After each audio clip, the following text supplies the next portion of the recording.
কবিতাৰ শিৰোনাম সুন্দৰ।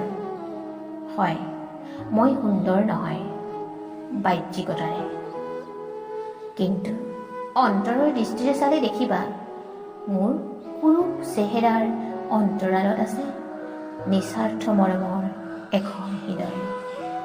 সকলোকে নিস্বাৰ্থতাৰে ভাল পাব পৰা এখন হৃদয়। তোমাৰ সুখৰ সমভাগী নহ'লেও দুখৰ সময়ত তোমাৰ কাষতে পাব পৰা এখন হৃদয়ৰ গৰাকী হওঁ মই। লাভ লোকচানৰ তোলাচনেৰে চালে দেখিবা বৰ বিশেষ একো নাই মোৰ কাষত, এটি হাঁহি এবুকু মৰমৰ বাহিৰে। হয়, মই ধনী নহয়, মোৰ গাড়ী নাই তোমাৰ সৈতে ষ্টেটাছ মিলাব পৰাকৈ। মই মাত্ৰ সহজ সৰল কুটিলতাবিহীন মানৱ শৰীৰৰ এটি মাত্ৰ সুন্দৰ প্ৰাণ হে মাথো। ধন্যবাদ।